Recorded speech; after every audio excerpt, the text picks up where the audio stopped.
There's a moment almost everyone recognizes. You're standing in a parking lot, keys in your hand, a car that isn't quite yours, but also isn't not yours either.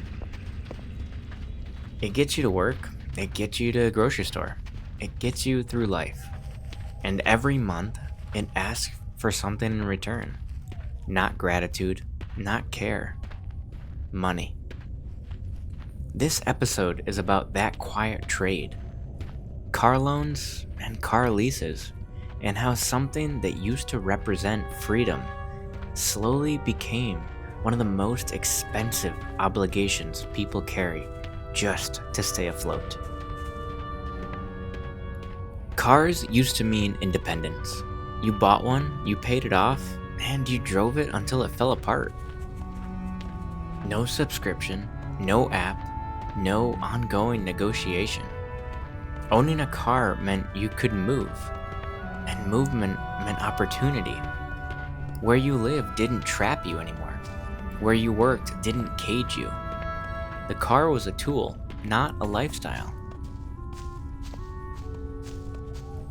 Then life spread out. Jobs moved further away. Public transit stagnated. Housing pushed outward.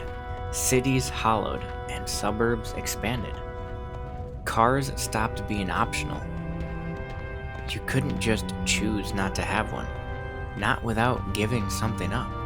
A job, time, access, safety. Mobility became a requirement, and requirements are powerful leverage.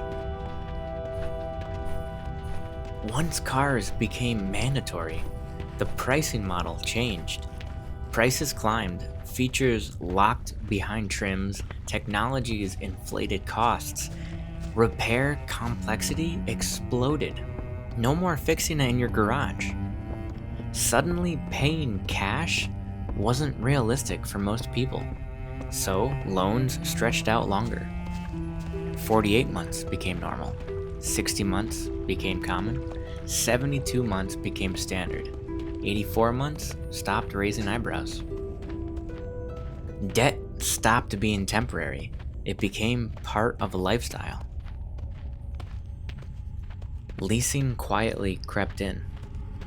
Lower monthly payments, new car every few years, warranty coverage, predictability.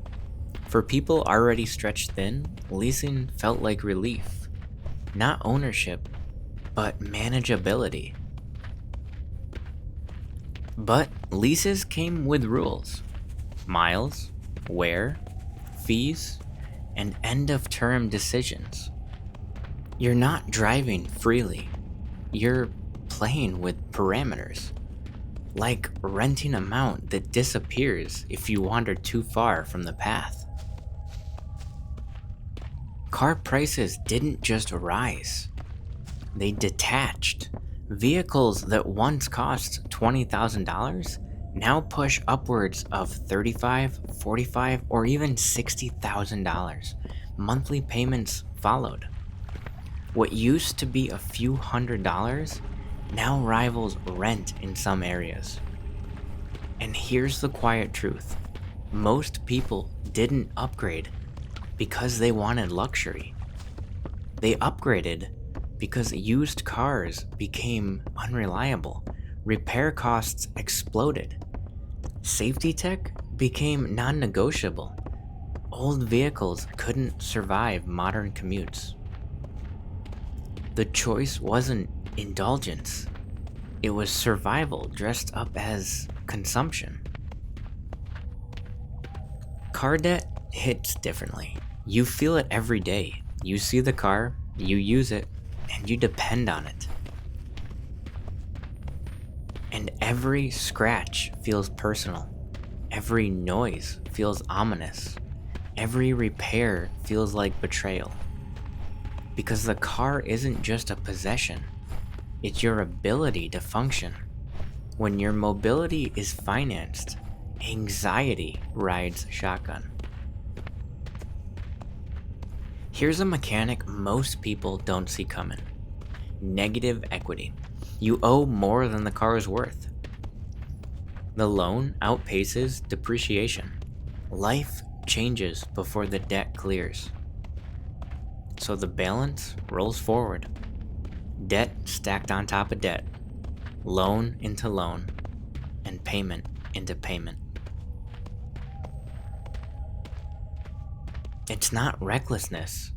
It's what happens when necessity meets financing.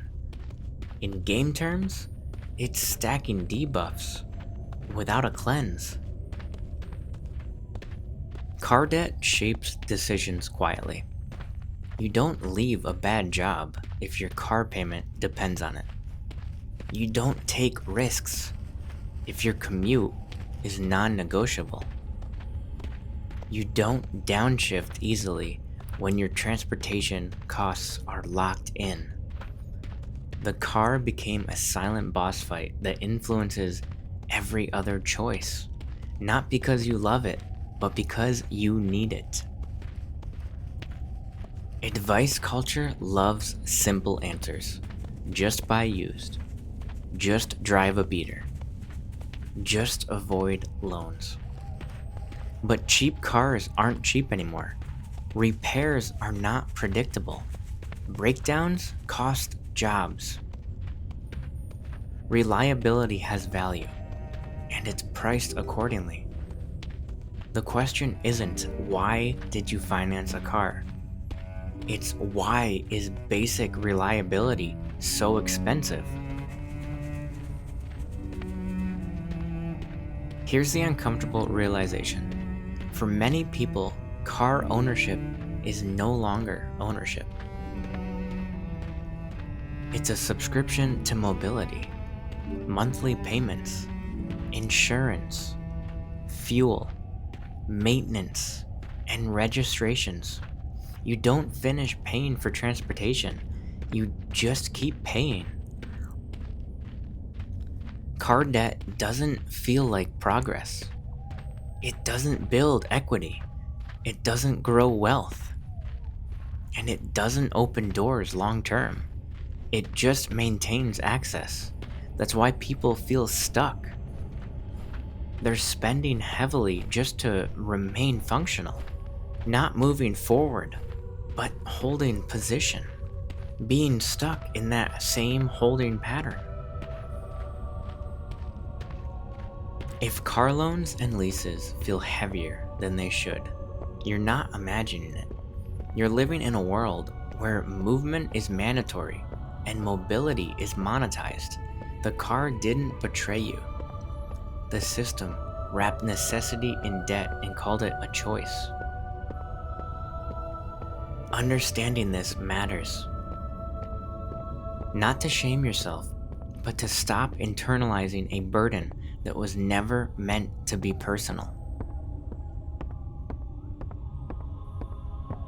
Remember, stay thoughtful, stay stubborn, and remember, when movement costs this much, standing still isn't laziness, it's exhaustion.